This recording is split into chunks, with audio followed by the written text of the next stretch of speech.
Guten Tag, WAP. This is Mr. Liniger. Let's make history today as we go over Unit 5, Day 7. We're going to finish up the modern period, 1750 to 1900. But let's get started with our daily punishment. What did the syrup say to the waffle? I love you a waffle lot. We're going to go over industrialization, imperialism, and westernization in today's video. So you should definitely know the Industrial Revolution.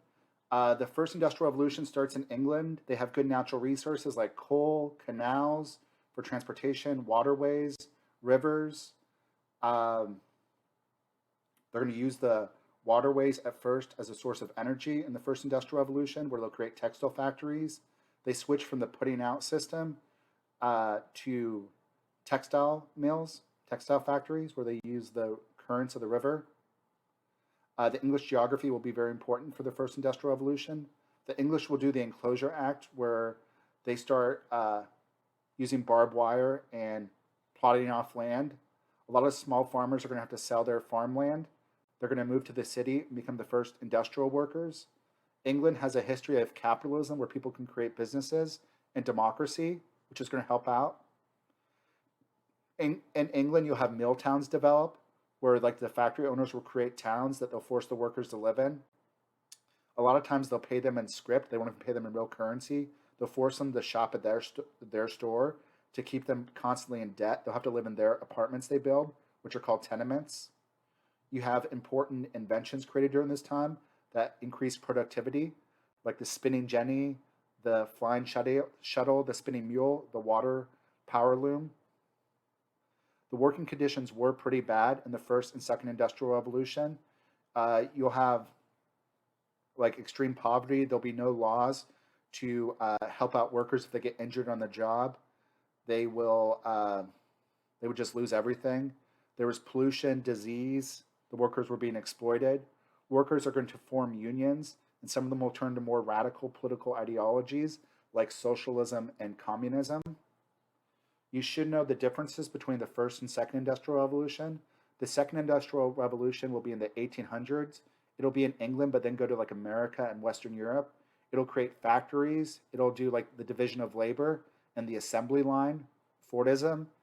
It'll use like internal combustion engines. It'll create steel production, like Westernize steel process. You're going to have all of that. Big creation during this time is mass production in the second Industrial Revolution, even more so than the first, with the assembly line. During this time, you have the Transportation Revolution, new types of transportation. You have canals, steamboats, turnpikes. You have increased urbanization in big cities, new social classes being created, like the business class, the working poor, labor movements. For imperialism is going to develop where the Europeans will take over aspects of Asia, areas of Asia and Africa. It's going to develop because they need natural resources for their factories. They're also going to use social Darwinism and racism to justify it. The idea that the colonies, like these Africans and Asians, can't govern themselves because they're just like act like children. This is like the racist idea that they're using. That's called like the white man's burden. So the Europeans are generously taking over their land for them. Social Darwinism, that if the Asians or Africans can't defend themselves, they don't deserve to have the land. You'll have the scramble for Africa. In 1885, the Europeans will divide up they'll divide up Africa amongst themselves in the Berlin Conference. The British will get South Africa. They'll fight the Dutch farmers called the Boer in the Boer War after the gold and diamond is discovered there. They will win after 3 years of intense fighting. They will also defeat the Zulu, even though the Zulu do defeat the British a couple of times under Shaka Zulu. Ethiopia or Abyssinia, which is the same thing, will be the only free African country during this time. India will be the richest colony for the British. Early on in imperialism, the Europeans will create joint stock companies to govern their colonies. Remember, we talked before, you have like joint stock companies, royal colonies, proprietor colonies. Joint stock colonies were how people would buy stocks in a colony, and if the colony made money, people would make money. It was a little bit more self-governed. The British East India Company will not govern India very well. After the Sapoi Mutiny, the British colony will directly take over India. The Sapoi Mutiny happened because there was a rumor that the British were were purposely putting pig fat and cow fat in the Indians' gunpowder because the British employed a lot of Indian soldiers. That would upset both the Hindus and the Muslims. We will have four nations trying to westernize. The most successful was Japan. After Matthew Perry came to Japan in 1853, he threatened to attack them unless they started trading and opened up trade with America. Japan realized they were weak and they couldn't do anything about it. As a result, they will open up trade, but Japan's going to decide to westernize and modernize.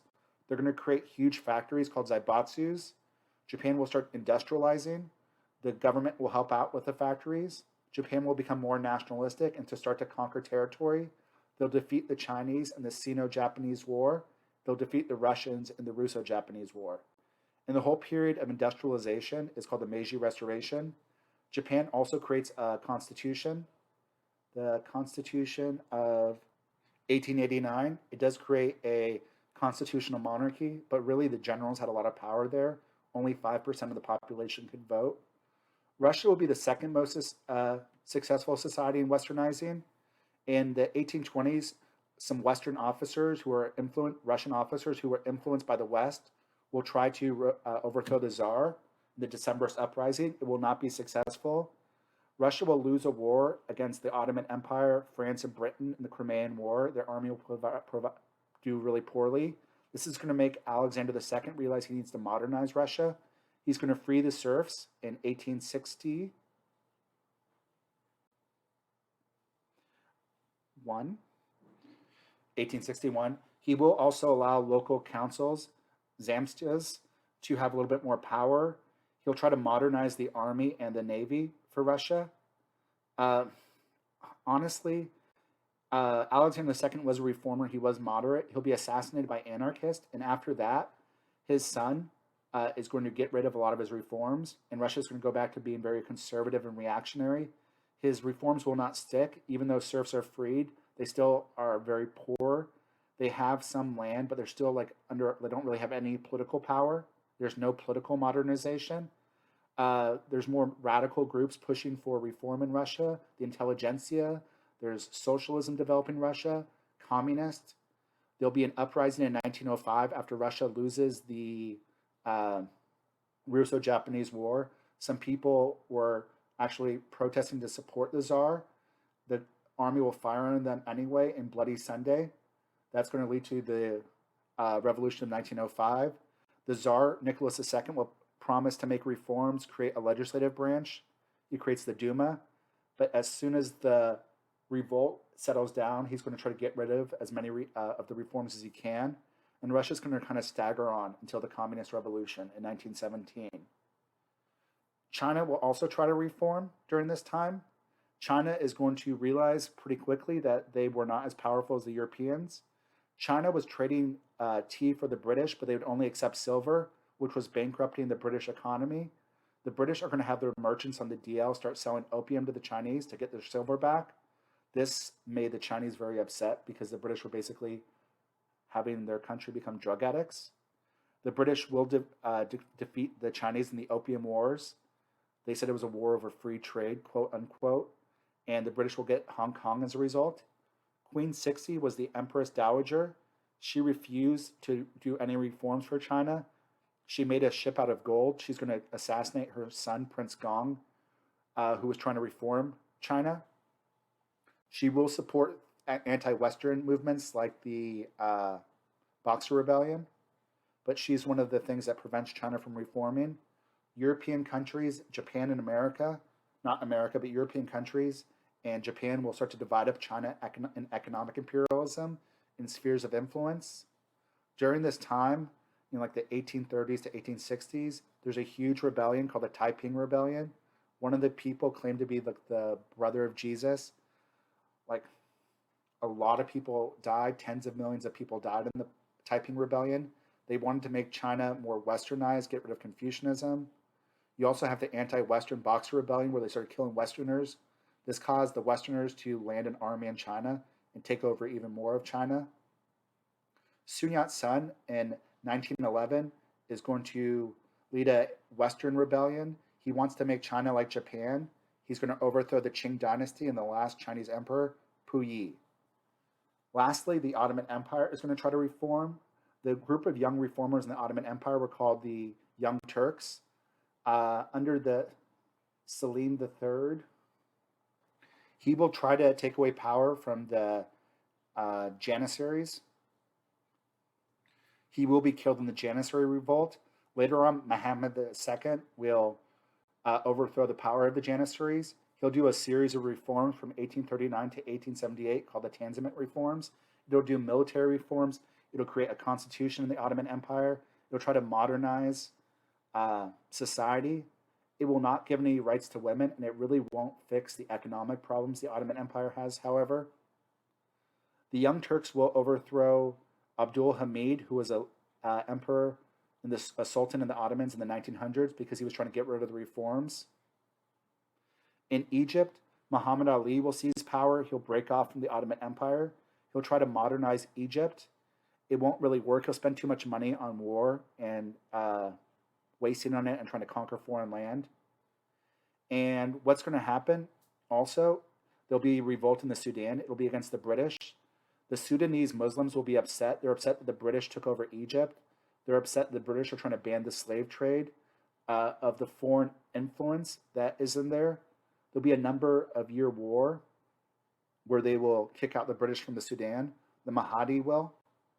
Eventually, the British will defeat the Mahdists in the Battle of Omdurman, and the British will now take over the Sudan as well as Egypt. Let's talk about some large-scale patterns during this time. The African slave trade will end. You'll have people switching to indentured servanthood, where you'll have indentured servants coming to Asia and Latin America. You'll have large-scale migration and immigration movements. So like in the old immigrants in the early 1800s, you'll have Irish and Germans coming to America. In the mid to late 1800s, you'll have the new immigrants, people from Southern and Eastern Europe. You'll have people coming to Australia in the 1850s, 1860s because of things like gold was discovered there before they were coming to Australia because it was a prison colony. People will start to move to Oceania during this time. You have the transportation revolution. You'll have the new role for women. Women will get more jobs during this time because of the Industrial Revolution. And at the very end of this period, some countries will start to give women the right to vote. The end of the 1800s, but not a large amount, not until next unit. All right, guys, that's all I have for today. Dun dun dun. Until next time, deuces, deuces, deuces. Yeah.